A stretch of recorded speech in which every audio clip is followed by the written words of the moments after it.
Hey guys, so back with another video, and what I've done is I have cut the glass, well not really glass, but Lexan clear piece to seal the tank in. And this took me forever because I drew out the shape of the side of the tank onto the Lexan and I cut it out.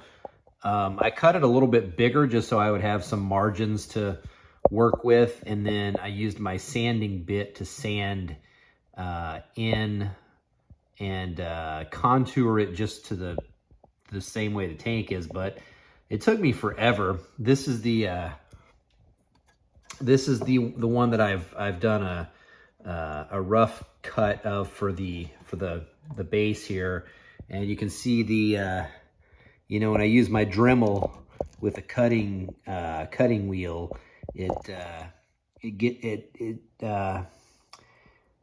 don't know what you would call it. It sort of just, I guess it essentially melts it, and it melts the plastic as it's going through it, and it makes it just bunch up into these globs like this. And so then you have to, if you can use your fingernail, you can do that, or you can use like some type of tool to break it off. But that's a bit challenging. You can see here where,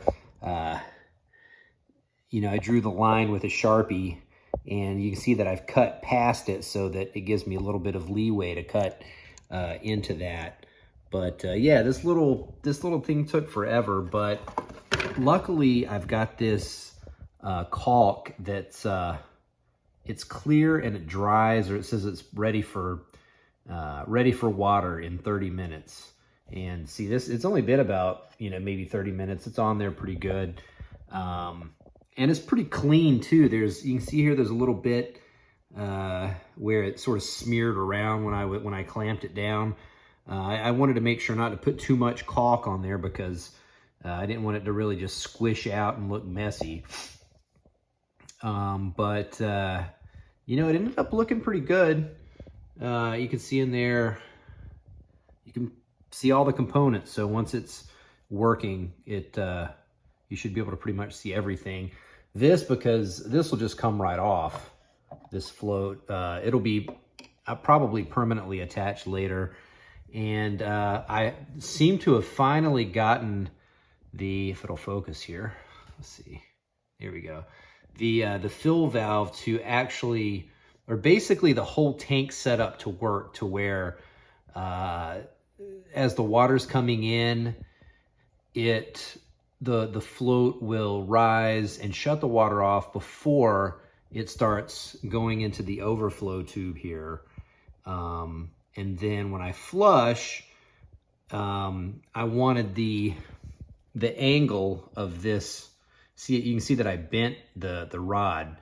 I wanted the angle of the float ball coming down to not interfere with the flapper. So when you flush, the flapper goes up, and the ball float is dropping. And so as the ball float's dropping, this is dropping, but if the ball float is set too low, it'll catch the flapper and basically just keep the flapper stuck open. So that was, excuse me, that was, all these little things were constant challenges that I think that I finally figured out, because the other day it seemed to work consistently. This diaphragm type thing that's in there, I'm going to take a razor blade and cut off the excess.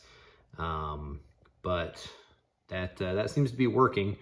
And the next step, if this tank is sealed, which I hope that the caulk in there has sealed everything up really, really well, is to then cut off the little straggly ends that you can see that have melted, and then do the same thing with the tank and just do like precision shaping to where it perfectly fits the base. And then it should be ready to, you know, to really do some testing out to where you can really watch the water flow and everything. So Anyway, hope you guys like the video. If you have any comments or anything like that, you can put them down below. Make sure to like and subscribe, and we'll see you in the next video. Bye.